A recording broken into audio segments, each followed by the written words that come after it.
എല്ലാവർക്കും പ്രശാന്തി അസ്ട്രോ റിസർച്ചിൻ്റെ മറ്റൊരു വീഡിയോയിലേക്ക് സ്വാഗതം. ഈ വീഡിയോയിൽ പറയുന്നത് 2024 സെപ്റ്റംബർ മാസം വൃശ്ചികം രാശിക്കാർക്ക് എപ്രകാരമാണെന്ന് പറയുന്നത്.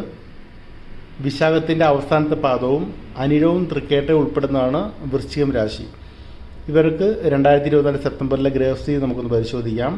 ഇവർക്ക് പൊതുവിൽ വളരെ നല്ല ഗ്രഹസ്ഥിതിയാണ് ഈ മാസം ഉള്ളത്. ഇവർക്ക് ഒരു സുവർണമായൊരു ഈ ഓണം അവർക്ക് കഴിഞ്ഞ വർഷങ്ങളൊക്കെ അപേക്ഷിച്ചിട്ട് വളരെ നല്ലൊരു ഓണമായിട്ട് മാറാനുള്ള എല്ലാ സാധ്യതകളും ഉണ്ട്. ഓണക്കാലമാണ്. മലയാളികൾക്ക് ആയിട്ടുള്ള ആരെങ്കിലും ഇത് കേൾക്കുന്നുണ്ടെങ്കിൽ ഓർമ്മ വയ്ക്കുക, നിങ്ങൾക്കിതൊരു നല്ല മാസമായിട്ട് മാറും. അതിൻ്റെ കാരണം പറഞ്ഞുതരാം. സൂര്യൻ 10ഉം 11ഉം ഭാവങ്ങളിലാണ് സഞ്ചരിക്കുന്നത്. കർമ്മസ്ഥാനത്തും ലാഭസ്ഥാനത്തുമാണ് സൂര്യൻ. അതൊരു ഭാഗ്യമുള്ളൊരു ഗ്രഹസ്ഥിതിയാണ്. അതുപോലെ തന്നെ ശുക്രൻ 11-ലുണ്ട്, കേതു 11-ലുണ്ട്. ശുക്രനും കേതുവും 11-ൽ വ്യാഴദൃഷ്ടിയോടുകൂടി നിൽക്കുന്നു. അത് 11 സർവാഭീഷ്ട സ്ഥാനമാണ്. അവിടെ ഉപജയഭാവം കൂടിയാണ്. അവിടെ നിൽക്കുന്നത് വളരെ നല്ലൊരു ഭാവമാണ്. അവിടെ ശുക്രൻ ലാഭസ്ഥാനത്ത് നിൽക്കുന്നത്, ലാഭസ്ഥാനം കൂടിയാണത്. നിങ്ങളുടെ ക്യാഷ് ഫ്ലോ കൂടും. ക്യാഷ് ഫ്ലോ, നമ്മുടെ ധനവരവ് വളരെയധികം കൂടും.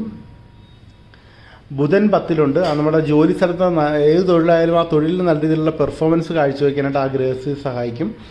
അഷ്ടമത്തിൽ വ്യാഴം നിൽക്കുന്നതുകൊണ്ട് ചെറിയ വർക്ക് പ്രഷർ ഉണ്ടാവും, ജോലിക്ക് ഒരു സമ്മർദ്ദം ഉണ്ടാവും, പക്ഷേ ജോലിയിൽ നല്ല പെർഫോമൻസ് നമ്മൾ കാഴ്ചവെക്കും. ശനി 4-ൽ നിൽക്കുന്നത് കണ്ടകശനിയാണ്. അത് വക്രഗതിയിലാണ്. എന്നാൽ അധികം ദോഷങ്ങൾ ഈ മാസം പ്രതീക്ഷിക്കേണ്ടതില്ല. വ്യാഴം 7-ൽ ശക്തി പ്രാപിച്ചുകൊണ്ടിരിക്കുന്നു. മെയ് മാസം 1-ാം തീയതിയാണ് വ്യാഴം 7-ാം ഭാവത്തിലേക്ക് മാറിയത് വൃശ്ചിക രാശിക്കാർക്ക്. അതിൻ്റെ ആ ഒരു ശക്തി വർദ്ധിച്ചുകൊണ്ടിരിക്കുന്നു. അപ്പോൾ അതിൻ്റെ ഫലദാന ശേഷി വർദ്ധിച്ചുകൊണ്ടിരിക്കുന്നു. അപ്പോൾ അതും ഒരു നല്ല സൂചനയാണ്. അതിൻ്റെ സ്പീഡ് കൂടുക എന്നാണ് പറയുന്നത്, ഫോർവേഡ് മോഷനിൽ. അങ്ങനെ പിന്നെ 5-ൽ നിൽക്കുന്ന രാഹുവിൻ്റെ എഫക്റ്റുകൾ ഈ മാസം കുറവായിരിക്കും. അതുകൊണ്ടിട്ട് പൊതുവിൽ പറയുന്ന എല്ലാ ശനിയുടെയും രാഹുവിൻ്റെയും ഗോചരങ്ങൾ ഒഴിച്ച് മറ്റെല്ലാ ഗോചരങ്ങളും അനുകൂലം തന്നെയാണ്. ചൊവ്വയുടെയും ഗോചരങ്ങളും പ്രതികൂലമായിട്ടാണ് കാണുന്നത്. അപ്പോൾ അത് ഒഴിച്ചിട്ട് ചൊവ്വയുടെയും രാഹുവിൻ്റെയും ശനിയുടെയും ഗോചരങ്ങൾ ഒഴിച്ചിട്ട് മറ്റുള്ള എല്ലാ ഗോചരങ്ങളും അനുകൂലമാണ്. അതുകൊണ്ടിട്ട് ഈ ഒരു നെഗറ്റീവ് ഫലങ്ങൾ പുറത്തേക്ക് അധികം വരില്ല.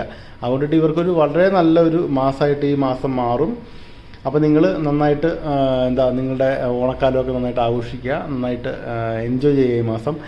ഒന്ന് ഓർത്തിരിക്കുക, ഏകദേശം ഒക്ടോബർ പകുതിയോടുകൂടി വ്യാഴം വക്രഗതിയിൽ പോവും. അപ്പോൾ ചില അനിഷ്ടങ്ങളുണ്ടാവും. അപ്പോൾ ഒന്ന് കരുതിയിരിക്കുക. അങ്ങനെ അപ്പോൾ ഏതായാലും ഇതാണ് വൃശ്ചികം രാശിക്കാരുടെ സെപ്റ്റംബർ മാസഫലം. നന്ദി, നമസ്കാരം.